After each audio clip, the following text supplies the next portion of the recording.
Hello, and it's good to have you join us on NTA International News at 7. I am Abdul Malik Adio. First, the headlines.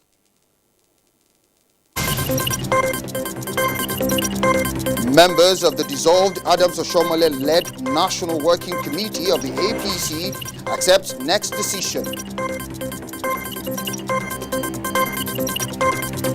Air Peace evacuation flights depart Heathrow Airport, London, with 317 passengers. Plus, global coronavirus cases now over 10 million as China puts half of a million people.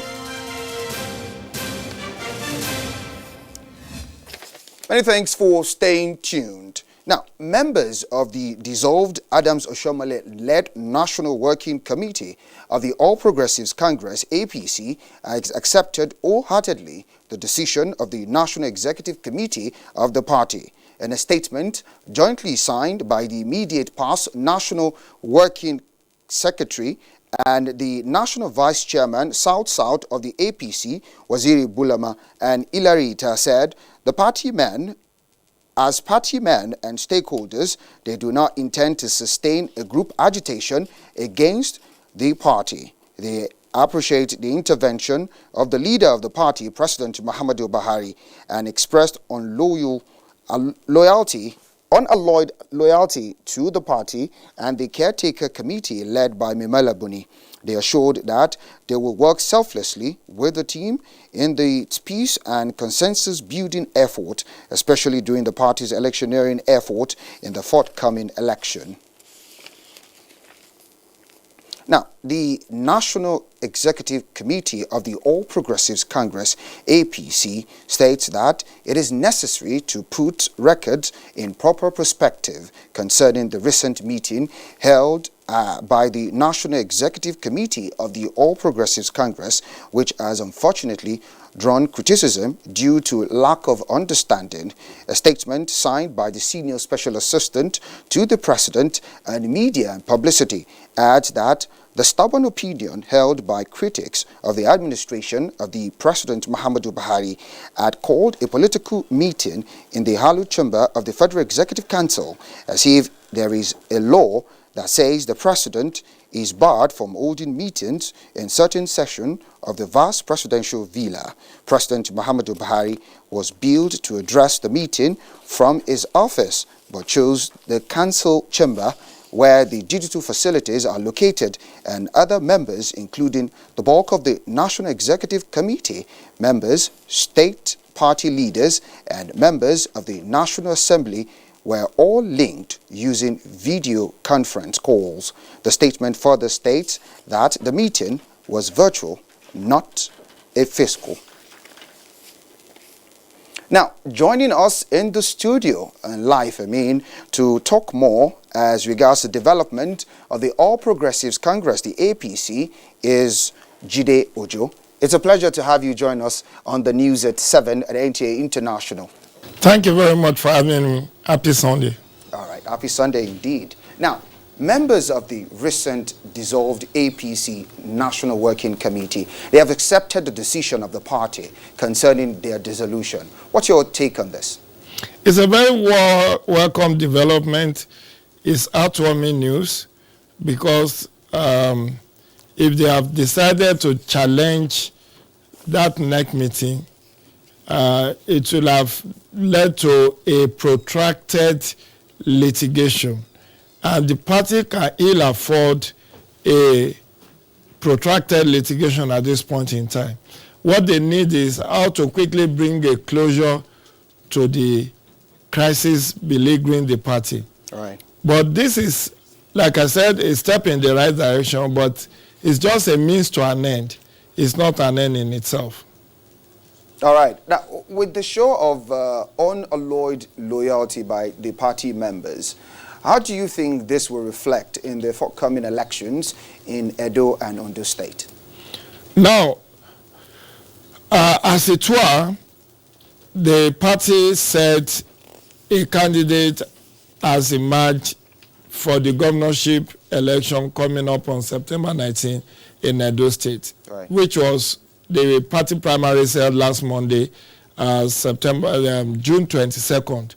the NEC meeting ratified that, which is a step in the right direction, given the fact that the immediate past acting national chairman, that's Chief Victor Giadom, had earlier written to INEC to say the electoral management body should discountenance that party primaries, that it's illegal.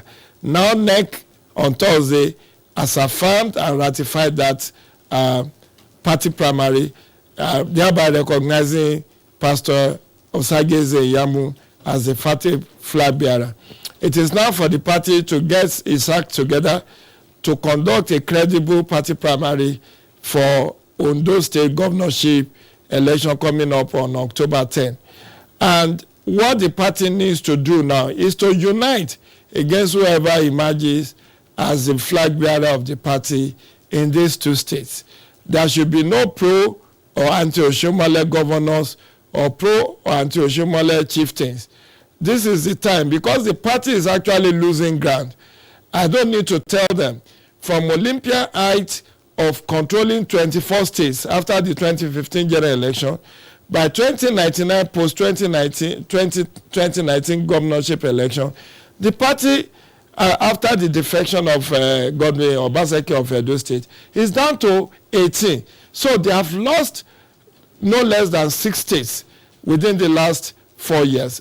And that is not a good omen for the party if it wants to maintain power post-2023. So it is for the party chieftains, governors of the parties, senators of the parties, House of Reps members of the party, to all work together to ensure victory for the party on September 19 and October 10 in Edo and Ondo states. Now, you said something and it seemed like a caveat. You said means to an end, not an end itself. Can you expatiate on this, please? I said that advisedly. The fact that the NWC NW National Working Committee members who were dissolved decided to sheath their sword not to challenge the dissolution of the National Working Committee.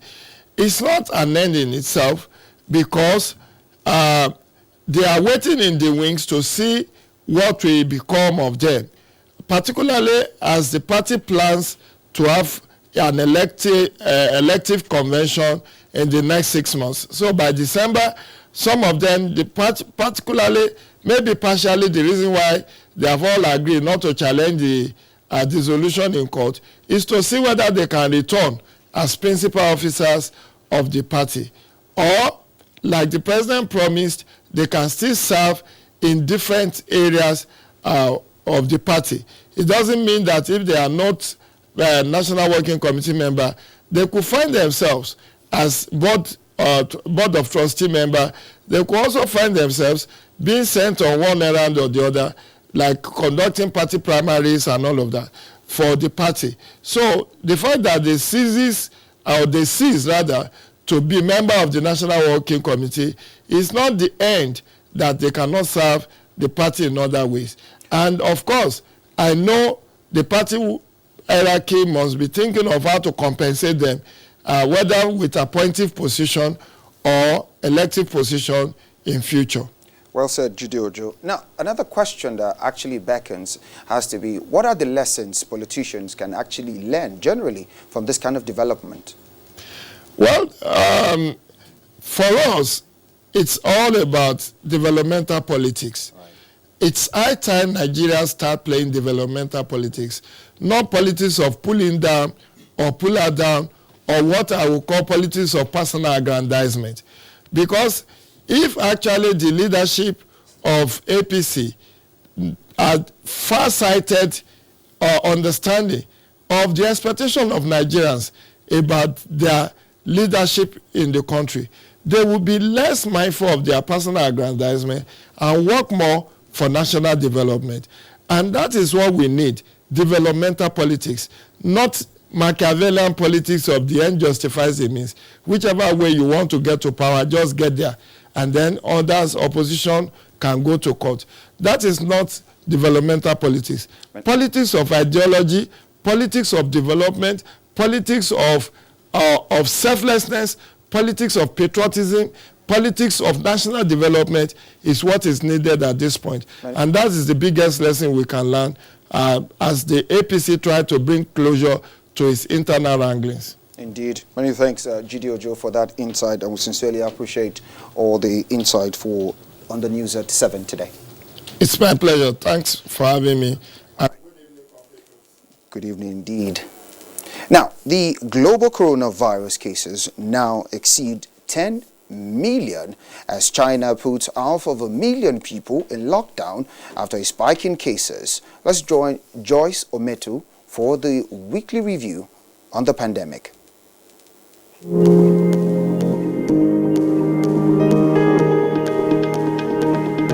Nigeria has continued to experience significant increase in the number of coronavirus infections and deaths in the country. A review of statistics by the Nigeria Center for Disease Control and CDC showed that the country registered a total of 3,833 new cases within the week. The NCDC said so far 24,077 cases have been confirmed. 8,625 patients have been treated and discharged, with 558 deaths recorded. Out of the number of confirmed cases, Lagos State alone registers more than 10,000 cases of COVID-19. Continent-wide data published by Worldometer as at 6 p.m. local time reveal 375,821 cases of the virus in Africa, 9,543 deaths and 181,950 recoveries. The latest statistics show an increase of 74,776 new cases in 7 days, plus 1,571 new deaths. Meanwhile, global confirmed COVID-19 cases Sunday exceeded 10 million, marking a grim milestone in the spread of the virus. As at 6 p.m. local time, record by Johns Hopkins University indicates that 502,539 persons have died and over 5.5 million recoveries recorded. These figures show that 1,180,661 new cases and 34,722 new fatalities were recorded in 1 week. Turning attention to China, that country has imposed another strict lockdown on around 500,000 people to contain a fresh coronavirus outbreak. After China largely brought the virus under control, hundreds have now been infected in Beijing, and cases have emerged in neighboring Hubei province. And that's the global update on COVID-19. Many thanks for watching. I am Joyce Ometu.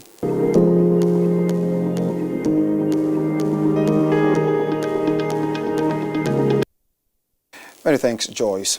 Although schools are closed, the worries of addressing the issues of out-of-school children is one thing educationists say must be squarely addressed. For these reasons, some education experts feel it is important to re-strategize using an enrollment drive of back-to-school campaign in the face of COVID-19 pandemic. Olayinka Ojo reports. COVID-19 has presented many concerns, especially on the gains Nigeria has made in reducing the number of out-of-school children. If we add 25 to 26, the sum total will be 51. While the country has achieved a lot in addressing the problem, COVID-19 came with its own challenge, which has resulted to children staying at home. While schools are continuously closed, our worries continue to rise because we are worried that not all children who actually are staying at home today will be able to come back to school. It is to set the pace for increased enrollment drive in Nigeria and is coming at a critical period when the country is fashioning better ways of remobilizing children back to school. We are now liaising with agencies, outfits that have developed platforms where children can learn without electricity, to now use gadgets that do not rely on electricity to be used. So if we are able to now deploy those gadgets in rural areas, we are sure that we will achieve some successes. With the belief that if schools are not in session, children are out of school, educationists say supporting and mobilizing parents to ensure spaces are kept for both boys and girls to have access to learning is necessary. support the home-based learning, which is an ad hoc field, so that we don't lose learning period. Concerned about the safety of children when schools resume, what are the things expected in schools for effective learning to take place? All institutions must, 1, have hand-washing facilities, 2, body temperature checks, 3, body disinfectants at all entry points to their major facilities, including gates, hostels, classes, and offices. 4, the whole premises of each of the institutions must be decontaminated. 5, all efforts must be geared towards maintenance of the highest level of hygiene. And 6, ensure social/physical distancing. The Enrollment Drive Action Plan is in preparation for an intensive campaign and readiness for school reopening. Olainka Ojo, NTA News. You're watching NTA International News with 7 and NTA International. A break beckons. When we come back, there'll be more news, to stay tuned. The number of the COVID-19 cases in Nigeria is increasing daily, with many more tests ongoing. The battle of testing, isolating, treating, and attending to the affected persons rests heavily on the shoulders of our health workers, constantly putting their lives on the line and at risk to contain this virus, save and protect the lives of millions of Nigerians. To these health workers, we at the Nigerian Television Authority, NTA, on behalf of millions of Nigerians, say a big thank you for all that you have done and are doing. To the security agencies enforcing the lockdown and every other frontliner, we say thank you for putting your lives on the line to save ours. There is no amount of words that can quantify our gratitude. Thank you. This message is brought to you by the Nigerian Television Authority, NTA, Africa's largest television network.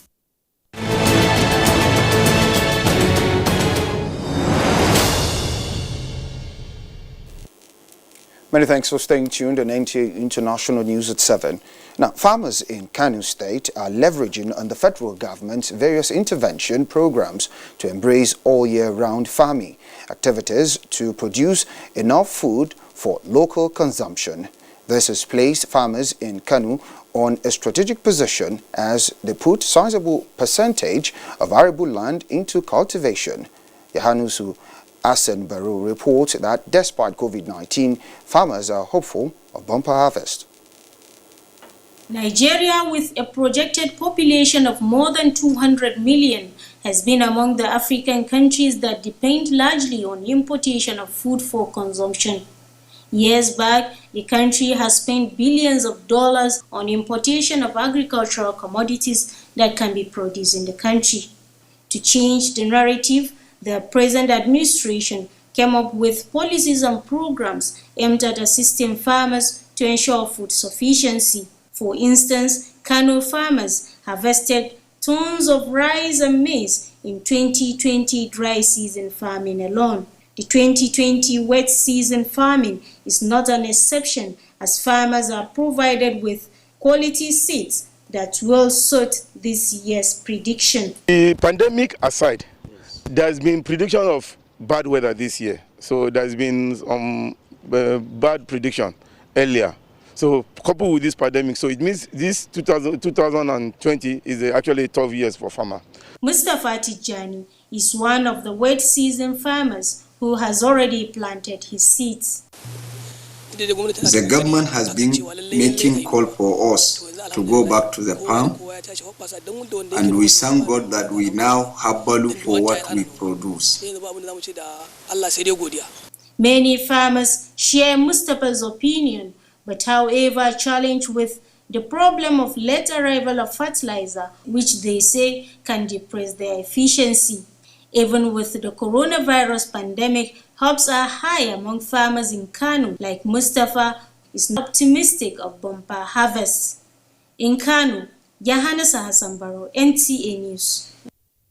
Now, Air Peace Evacuation Flight APK 7801 from Heathrow Airport London has departed with 317 passengers, including 9 infants. The Minister for Foreign Affairs, Geoffrey Onyema, on his Twitter handle said the flight took off after several hours of delay due to operational reasons. The combined flight to Abuja and Lagos will first land at the Nnamdi Azikiwe International Airport, Abuja, to disembark 175 passengers before proceeding to the Murtala International Airport, Lagos, with the remaining 142 passengers. All evacuees on arrival are to proceed to the mandatory 14 days self-isolation stipulated by the Nigerian Center for Disease Control and the Federal Ministry of Health.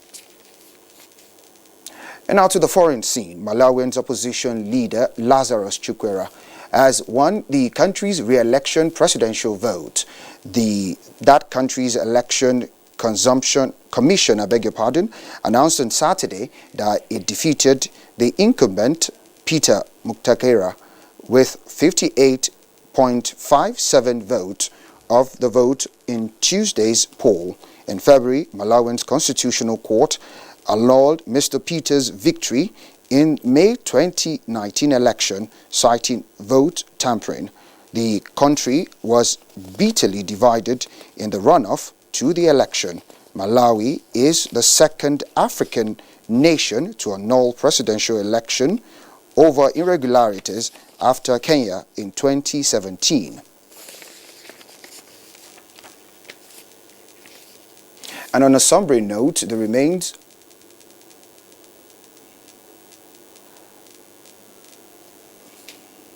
The burial of the former governor of Oyo State was conducted as a private family event at his residence in compliance with medical advisory in the country.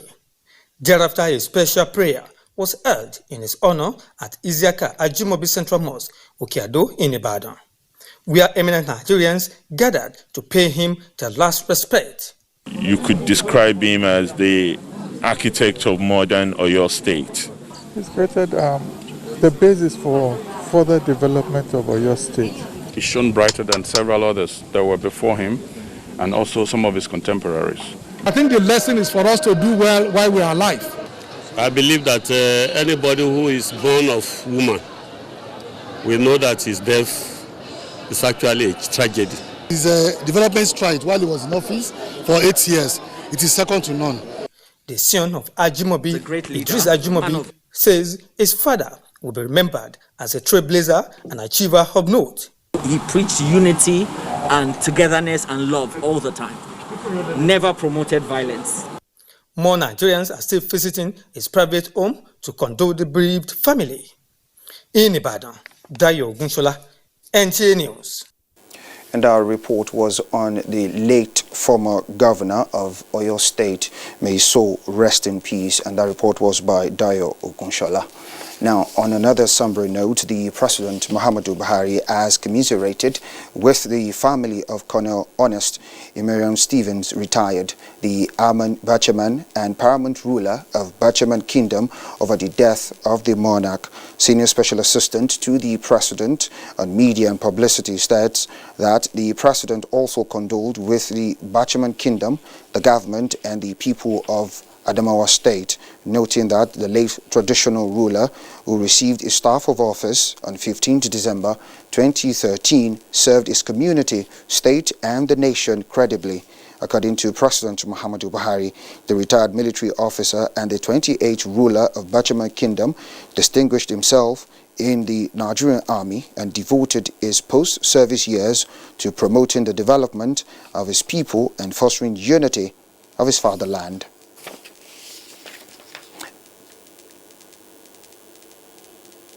And sports is next.